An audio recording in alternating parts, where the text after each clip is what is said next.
Hey everybody, this is Jim at FreeChartVideos.com using time-honored techniques to understand modern markets. This video is for educational purposes only and is not intended to be any form of investment advice. I can draw lines on charts, but you have to draw your own conclusions from your own due diligence and make investment decisions that are suitable for your financial situation. I'm not a licensed professional. I'm just a guy who draws lines on charts. We're going to look at the S&P. Okay, looking at a 15-minute chart. Each candle on this chart is 15 minutes. Before I do this, I think I may be picking up some new listeners and viewers, and I want to just say something real briefly about what I do and where it came from. Then we'll look at the S&P. I use what I call old school methods of chart analysis. I say they're old school because these methods and the patterns that I'm looking for were first discovered and cataloged probably in the early to mid 20th century. I'm not saying that people didn't see patterns before then, but there was a book by John McGee, Edwards and McGee's Technical Analysis of Stock Trends, where they go into great detail on what all of these different little patterns and areas of congestion, dips and peaks, and just what these things tend to do. I want to say that there is no such thing as absolute certainty in anything you do dealing with the markets, but you can certainly better your odds by learning some of these techniques. So that's what I've been doing, and I would say, I don't know, those who followed might chime in on this video here, but I would say that that these methods, I'm not going to take credit for it. I'm just employing the methods, but I'm going to say that that these methods have probably over the past 3 months since I've been posting my videos have been right with the S&P. I want to say 80 to 85% of the time. I mean, it's just incredible how often these patterns come to fruition and do exactly what they're supposed to do. Now that said, there will come a point in time when we'll probably make some kind of mistake or misread something. There will also come a point in time when the markets will turn down. But until they do, you got to go with the flow. Speaking with someone on the forum at our website, and this person says he's been short since last week sometime. I'm like going, wait till the market tells you to short. There's nothing right now other than you think this might be a top. That's all you can go on. Wait till the top shows itself. Look, there's enough trading range in any market to where you can let the top make itself known and then short. There's enough leeway in markets to let the bottom form, let it break out, then go long on the pullback. You see what I'm saying? When you feel like you have to be a perfectionist and you have to get it at the exact bottom and at the exact top, the only way you can do that is pretty much by guessing. Now, there may be a few technical analysis tools that can help you get there, but for the most part, those that feel like they have to get the absolute bottom and the absolute top, they miss a lot. Anyway, S&P. I mentioned yesterday that I was surprised that we got over this orange line in yesterday's trading. Today we stayed over it. Matter of fact, excuse me.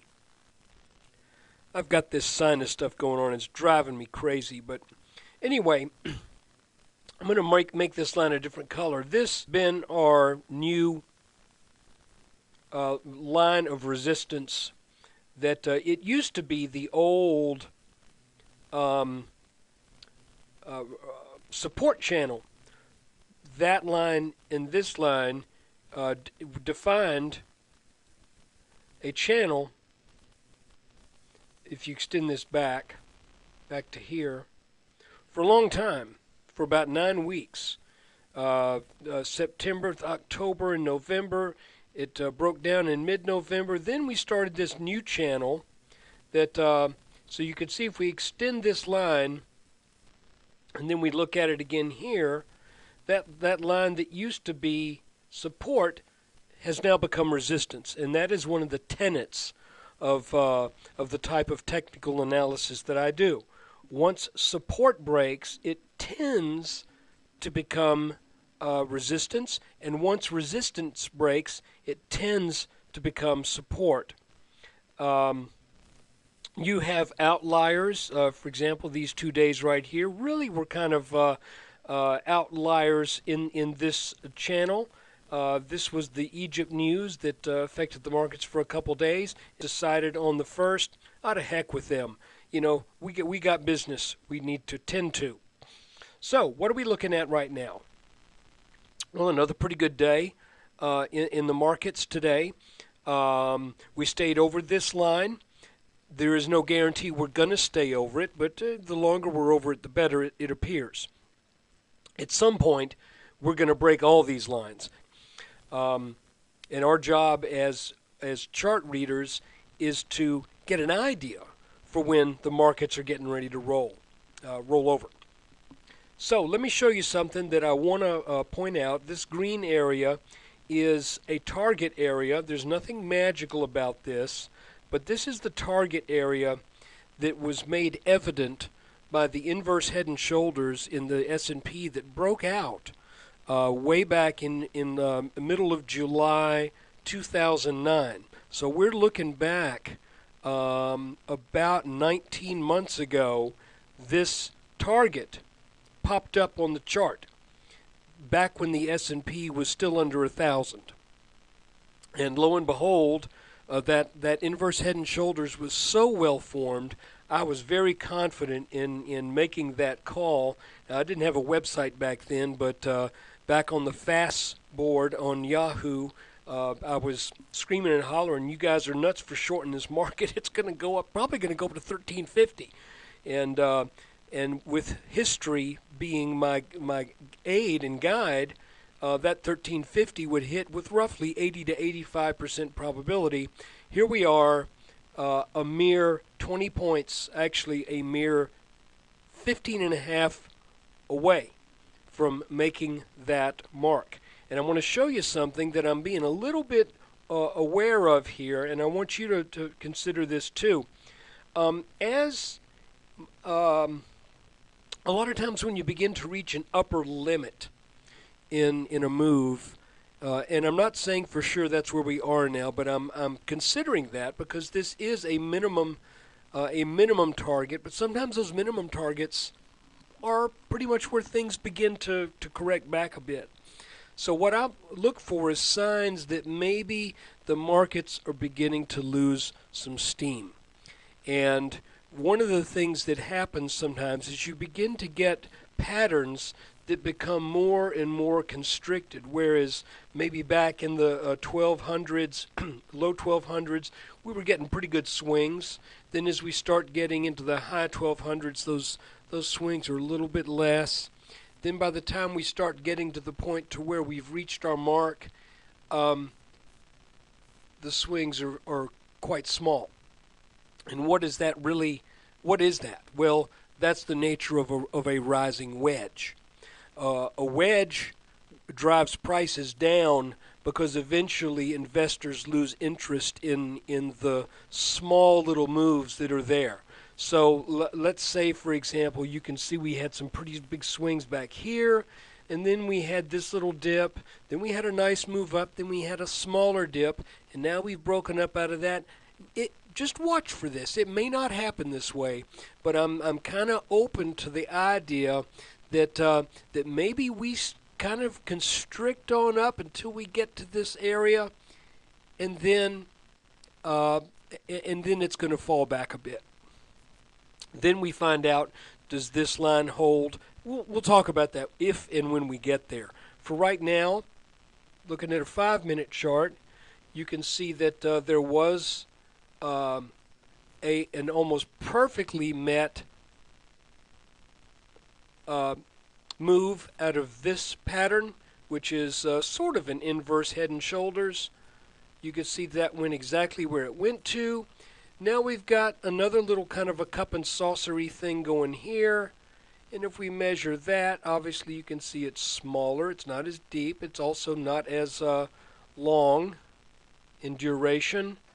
So if we move this and put this right here, we're looking at a move that I'm thinking 13, 28-ish, 9, somewhere around there, just from this little, I'm going to call this a cup and a handle. Just from this little pattern here, I think there's enough impetus to set us up, maybe even to get up and test this line. But what I'm kind of thinking is that's going to get put off for a while. I think we're going to end up testing this line when we get into the green here. That is a guess. The only thing I know for sure is this pattern fulfilled, and now we've got a similar pattern, but it is significantly smaller. So that's one of the clues I'm looking for, that maybe the markets are gonna make this mark and then correct back for a bit.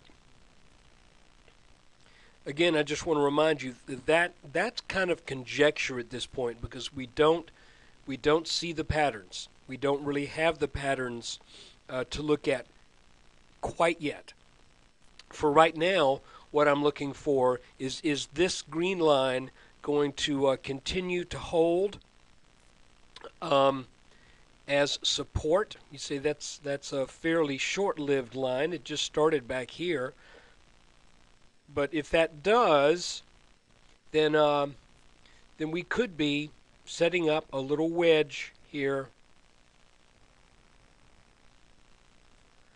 Let me finish drawing this line, and you can see.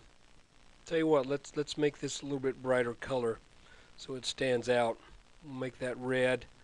And one of these days, I'm going to clear up all this mess on this chart, so you can begin to see a little bit better. So if we are looking at a wedge possibly forming here, that wedge, interestingly enough, where's the upper limit of it? It would be right in the high 1340s. Typically, they don't get that far if it is a wedge. And you can see that marked blue line.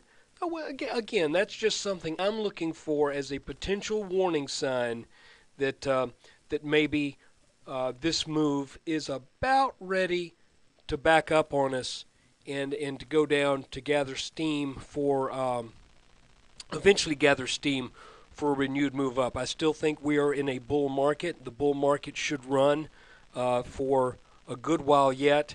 I'm not saying. I'm saying this would be a temporary top, not the top of this market, as a general idea. Because in general, bear markets run about 18 months. Bull markets run, 4.5 years, something like that, 52 months. And this market, this bull market, is not yet 2 years old.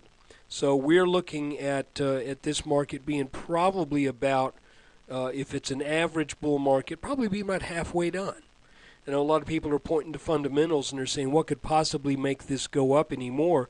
Well, people wanting to make money in the markets, mostly. Folks are saying a historically high. What about PE ratios and all this stuff? I don't trade PE ratios. I trade charts. And when the chart says something looks like it's going to go up, I take its word for it.